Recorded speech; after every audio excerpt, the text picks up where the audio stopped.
Hey folks, welcome back and thanks for tuning in. Today's going to be a great day because of the 4th of July. We're going to talk about something American as fuck. That's the Chevrolet small block V8. It is so American, in fact, that when Lincoln showed up to give the Gettysburg Address, he showed up in a square body with a small block in it with one of these, 3/4 cam. I think that's what it is. I don't know. Also, when Washington crossed the Delaware, it wasn't in a paddle boat. It wasn't in a rowboat. It wasn't in a great ship. No. It was in a Chris Craft with a 427 with upswept headers. Today we're going to be talking a little bit about the small block Chevrolet engine and some of the differences between the different models. Now, the Chevrolet 350, 305, 307, 327, 283, and there's a couple other different versions. They have been used in virtually any kind of car you can think of, truck, custom application, even some really wild looking lawnmowers. But they're not all the same. Let's find out why. Over a couple things. First, we're going to start at the top of the engine. Now, at the very top is your carburetor and air cleaner, which bolt to this bad boy, your intake manifold. This one is a stock 305 Vortec intake manifold, but it has quadrajet carburetor mounting. They do make adapters to where you can put any carburetor you want on there, not a big deal. This intake may look exactly the same as a 70s 350 intake, but it is not. The main difference is right here. These two bolts on each side. On a 350 and a 305 Vortec, they're at different angles. So that if you try to take this and put it on a stock, older style 350 engine, these two bolts won't line up and you'll have to slot the holes. Now that's not always the best option, but it does work. There's also different thermostat housing orientation, and you also run into different ports for your heater fittings and temperature sender, things of that nature. Now also on the top end, valve covers. Look at this one. This just looks like a run-of-the-mill valve cover. Look, it's even got the bow tie on it. Look how fancy we are. It says 710, so you don't get things mixed up. This one bolts down with 4 bolts in the center of the valve cover. This is a Vortec head style valve cover. Now you cannot put this on an older style 351 because those bolt on with bolts around the perimeter, so this will not work. That's an easy difference though. Valve covers are cheap. Then you move on to the flex plate here. This one is again off the 305 Vortec and looks the same, but it's not. The 350 that we put in here, we've actually got one that's almost an inch bigger in diameter, and this center hole is different as well. That's another thing you're going to have to change. Now, along with the flex plate change, you may have to run into some other changes, like the starter. This is a big starter, but you have your 2 mounting bolts. In some applications, those are staggered, and one will be back further than the other, which means it may not work. Also, there's different nose cone diameters, different number of teeth, and the overall body size. They do make different aftermarket options for you, as well as stock options, and you can find the one that'll work for you. It's mostly trial and error, or just hit up old Google and 40 people will give you the wrong answer and somebody will give you the right one eventually. Now, let's move on to exhaust. This is another important difference. We have 3 different types of exhaust manifolds here, and they're all different. Yes, they all bolt to that 350 engine. Yes, they all have the same bolt pattern, but they're not the same. They are not at all.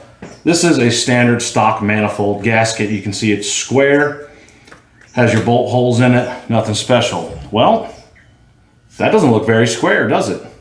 It will work. It'll kind of seal up on there, but you really need to get the round style gaskets if you're using a block hugger header. This has a 3-bolt flange on the bottom that uses a flat gasket. Okay, now you look at a 305 Vortec manifold. Hey, there's our square ports again. That gasket that I showed you earlier will work fine on here. However, this is a 2-bolt flange on the bottom and uses a donut style gasket on this tapered end here to seal it up. Also pay attention to where it exits and the fact that the manifold is oriented to where the bulk of it is above the exhaust ports. Now we're going to take a stock 350 manifold. Notice a big difference already. The bulk of the manifold is oriented below the exhaust ports. It does still use the square gasket, and it does have a rear exit, and it does use a donut gasket, but this one is a 3-bolt. Be prepared to make exhaust modifications. Let's take a closer look at the engine. Now, if you'll notice on this one, we have an alternator and power steering. This engine is equipped with a serpentine belt and a V-belt. Some engines may only have V-belt, may only have serpentine belt, and you'll have to accommodate for that shit. 3, 2, 1, action. All right, let's take a closer look at the engine. You can see this is a stock 350, but has been outfitted with some different pulleys on the front. It has power steering with a V-belt, and it has an alternator with a serpentine belt that also runs your water pump and fan. Now, you may have just V-belt, you may have just serpentine belt, and there are a million different options out there and ways to configure that. Also, pay attention to your water pump length. If you look from the snout to the block, like we had mentioned in a previous video, there are different lengths in the water pumps which will affect your belt alignment.